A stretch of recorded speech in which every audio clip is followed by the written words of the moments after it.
Hello everyone, my name is Anna Kulka. I am the Nature Education Coordinator at this cool place called Lost River Cave. I'm here to actually talk to you about something that I did last year at my first ever KAEE conference that might be of use to you this year. For an interactive notebook, you need two things. You need the content and you need your response. The content could look like a number of things. The content could look like traditional note-taking, which is what's going on over here. It could look like attached handouts. These are straight from someone's slideshow. It could look like business cards that you got from relevant people. Any materials that you're receiving are content. The second and perhaps more important part of your interactive notebook is your interaction, your response to the things that you are receiving. I went back through and took notes in a different color on things that I thought were relevant. I highlight in color things that I thought were relatable. This is a place where I argue with that person over there and I say, I really didn't like what they said, or I didn't find that was useful.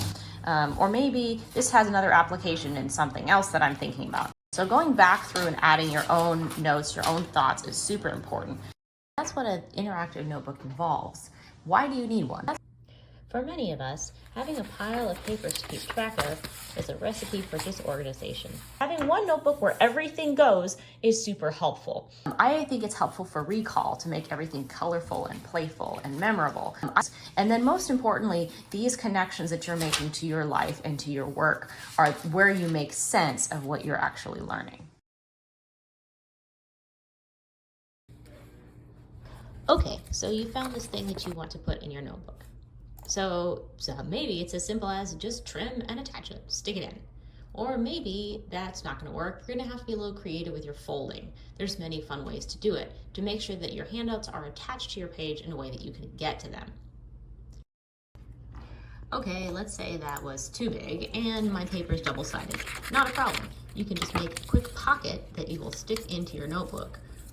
Use a piece of scrap paper, fold the corners down, and then attach the pocket to your page, either with tape or glue or whatever your preferred adhesive is. You can decorate this pocket, you can put your notes on the outside of it, and either way, that'll store your handout where you can get to it. There are so many fun ways you can make your notebook colorful. Clouds or bubbles are a great way to add color and make your title stand out. Squares, also a good option. You can pick a theme color for a page or for a workshop. You could use kind of a main heading and then a subheading color.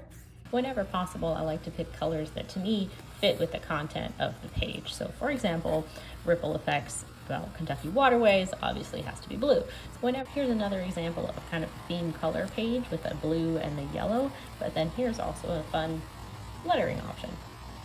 I actually love calligraphy, but that's a side project. What we need here is just enough to make your journal fun, memorable, and an opportunity for you to respond to the content that you've received.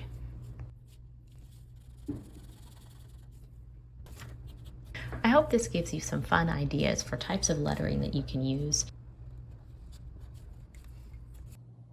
And then, of course, finally, going back through your notebook. So this is by far the most important part.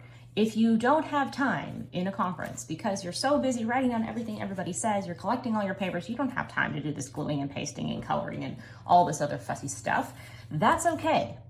But you still need to do it. So we're actually carving out time in this conference. There's an opportunity at the end of the conference for you to gather in a room with a bunch of like-minded people, bring out all your colors and scissors and tape, and do this, because forcing yourself to go back and color around the edges of a title will remind you what that was. Go back through and highlight, oh yeah, that was relevant. I wanted to come back to that.